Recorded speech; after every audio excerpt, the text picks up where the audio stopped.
Hello, vinyl community. Welcome back to Broke on Records. I tried to film a video earlier this week or last week. Tried to do a Gimme 10 video, which were kind of all the rage years ago in the vinyl community. Big Star 1000 shouts out, my personal favorite Gimme 10 videoer. Video got all messed up. Couldn't do it, couldn't post it. So I just posted I was so frustrated to refilm it. So, I put a little post on my Broke on Records Instagram page. If you're not following that, go follow that. With the Gimme 10 power balance. So I'm going to try to do another Gimme 10 video about something else later on. But today, hopping on the bandwagon, as I always do, for Record Store Day. This is Black Friday 2025. I whittled my list down to the 8 titles I wanted the most, and really looking at the rest of the list, there wasn't anything I felt devastated about missing out on. You know, a couple things. If I see them in the wild later on, I'll pick them up. But not too much to talk about experience-wise. Got in line about 8. Store opened at 10. Got everything on my list. And that's the end of it. So let's talk about it, shall we? First up, Dying Fetus. This is their new single, Into the Cesspool, on a die-cut 7-inch picture disc on the great, the goated Relapse Records. I was kind of on the fence about this one. It's only one song. It's a single-sided disc. It was fairly expensive for one song, but I just love Relapse. I love Dying Fetus. New song is great. It's such a, just, not only is it a cool and unique item, but it's so, like, directly reflective of the things I like to collect. And because I'd whittled my list down so much, I left it in there. You know, if I'd missed out, it wouldn't have been the end of the world, but still very cool.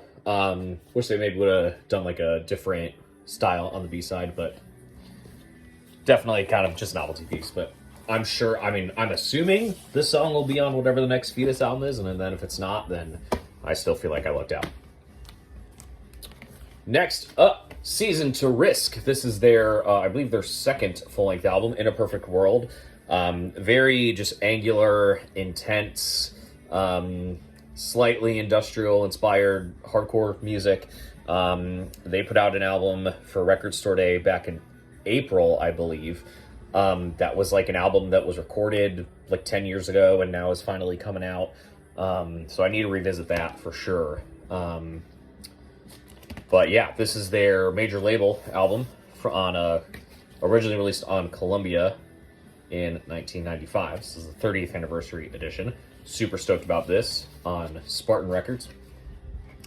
Got to see Season of Risk earlier this year. They were great. Nice soft touch sleeve. And what was interesting about this is for the packaging, it came with the way I like to package records, which is it came with a anti-static plastic sleeve inside the cardboard sleeve, which was nice, so I don't have to replace it with my own. Baby blue vinyl, looks great. So I'm hoping the Record Store Day Season to Risk reissues continue, because most of their albums are very hard to find on vinyl. So that would be a nice new band for Record Store Day to tackle. I should also mention, actually, on the Fetus, I know Mike and Ingrid mentioned this too, but these new kind of soft touch picture disc sleeves are awesome. I cannot believe it took the record industry that long to find a new version of a picture disc sleeve that doesn't actually ruin the goddamn records, you know. I swap all the sleeves out anyway, but I wore the shirt for good luck, so of course I had to pick it up. Municipal Waste, Massive Aggressive on Earache Records. This is my personal favorite Municipal Waste album. It was the album that got me into them, so it's always been a special record to me. And I just haven't picked up almost any Municipal Waste on vinyl previously, because most of their stuff is pretty readily in print, except for this album. And like I said, it's my favorite. So was definitely jazzed to pick this up. Really awesome artwork on this. It looks like Pusshead, but it's not Pusshead. It is Andrei Buzikov. I'm sure I am, one, butchering that name, and also, two, I am sure that I've probably seen his other stuff, but it's very Pusshead adjacent. But awesome looking vinyl on this. The toxic green and purple merge. Municipal Waste, excellent thrash metal band. Sort of hardcore crossover, but really stoked. If you are unfamiliar and you like thrash metal and you see this out in the wild, still, if copies remain, I can't recommend it enough. And if you miss out on this, I would say just go pick up their most recent album, Electrified Brain, on Nuclear Blast Records. That came out a couple years ago, and that's one of my favorites that they've released as well. And this is another one I was on the fence about. I really hate buying doubles of things if I don't have to. But this album is so special to me, and this is one of those records where, you know, the first pressing that I have is a prized LP possession of mine. So if I can decrease the play wear on the first press, I'm happy to do it. And the packaging is a little bit different on this too, so I still thought it was a worthy buy. And for a triple LP set on Record Store Day, it was under $40, which is not something that's going to happen very often. But of course, from the great Southern Lord Records, this is the triple LP reissue of Pelican's What We All Come to Need, my favorite Pelican album. This has the album remastered, I'm assuming, cut at 45 RPM, and then has a bonus 12-inch of the Ephemeral single, which I used to own. I no longer own. So nice to have everything in one package here. You know, the first pressing I have, it's a Stoughton gatefold. It's actually foil printed on the lettering. There's also some demos on the first pressing that aren't on this one, which I kind of feel both ways about, I guess. I don't need the demos on here because most of the time I skip them on the OG press anyway. But I guess it would have been cool to have this be kind of a complete set of this era. Also, 2-pocket wide spine sleeve for triple gatefold. I'll usually prefer, you know, a triple gatefold if possible, or even, this is gonna sound sacrilege, but like even the wide spine single pocket for a triple LP, I don't mind. I just feel like sometimes with the gatefold, it's hard to figure out where to put 2 albums and where to put the third album. But whatever. Anyway, this is on gray vinyl. So I'm sure this will be great. Of course, I had to get it. Again, just something that is like very in my lane, very Logan coded. All right. My number one pick for this Record Store Day, and I'm 100% serious when I say that. This is a title I always thought would have made a great Record Store Day title. And I'm surprised this is the sort of version it came out in, but I'm thrilled about it nonetheless. This is the soundtrack to the film version of Rent. It is my all-time favorite musical. It has been in my life for 20 years. This is the 20th anniversary edition of the movie soundtrack. I just love it so much. This was really the musical that got me into musicals. Now, I always thought a great Record Store Day title would have been like the original Broadway soundtrack in like a triple LP box set or something. Maybe they'll do that down the line. But the movie soundtrack is good enough for me. Most people don't like the movie, and I've seen it a bunch, and I understand why. There are some parts that are kind of like objectively corny and maybe don't have the same sort of genuineness that the original show has, but I can kind of move past all that just because the music is so goddamn good. So thrilled to own this on vinyl. The gatefold with the Seasons of Love photo is amazing. This comes on 2-color vinyl with insert. Disc 1 is clear.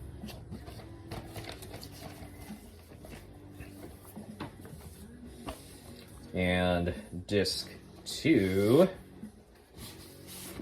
is red.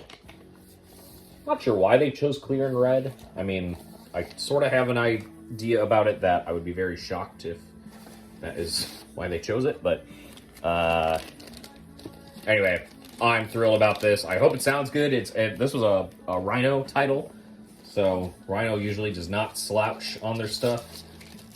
But it's a fairly long soundtrack for 2 LPs, so hoping it sounds good. But pretty jazzed about that. Man, this is another record that was really surprised that Record Store Day was tackling, but I couldn't be more thankful about it because it is one of my favorite records of this era.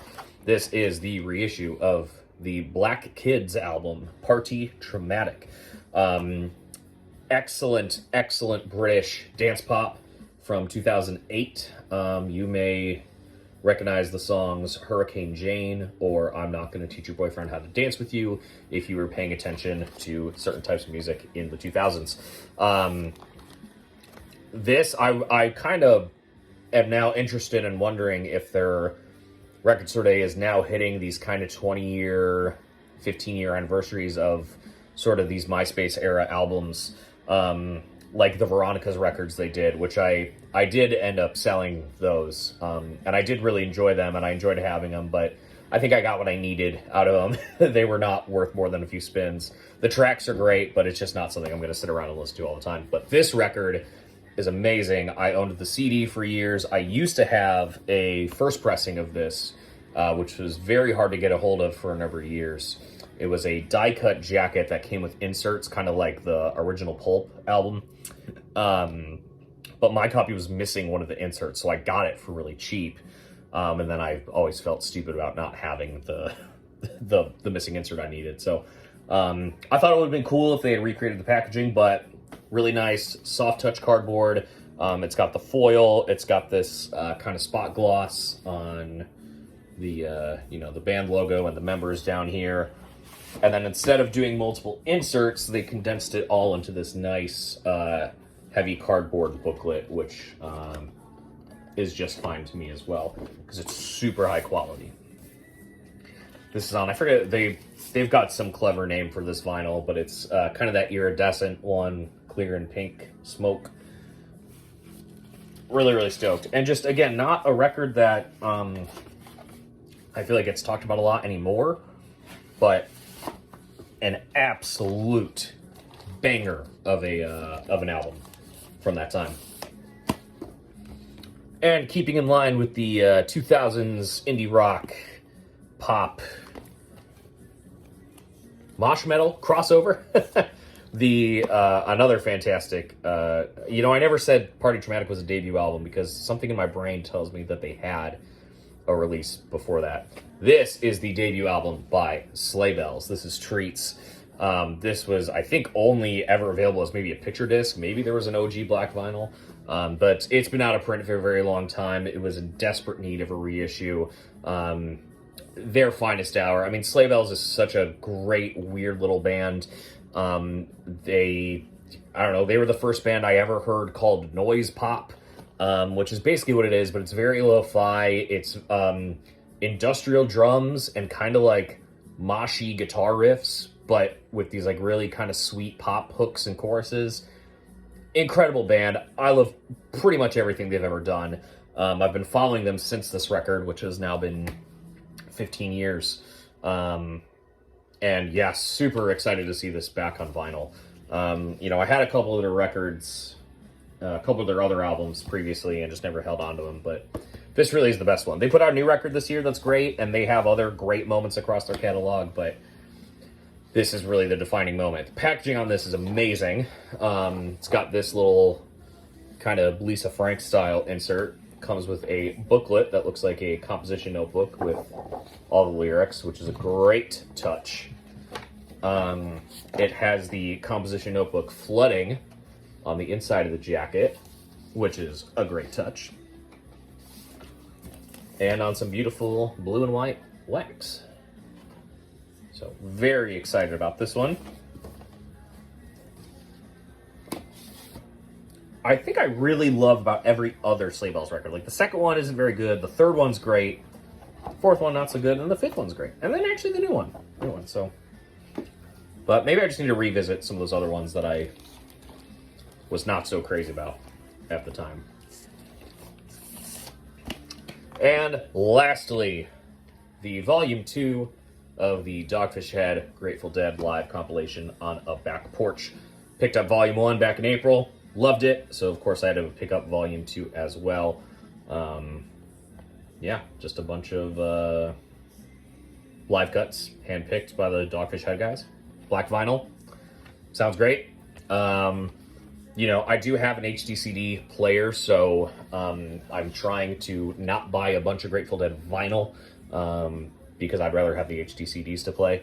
But this kind of stuff is cool because they're nice, tight compilations. It's got some of their best songs and some handpicked versions of those songs. And these compilations are not released on CD, so nice to have. This one we got Dancing in the Street, Believe It or Not, Sugar Magnolia, Here Comes Sunshine, and Althea.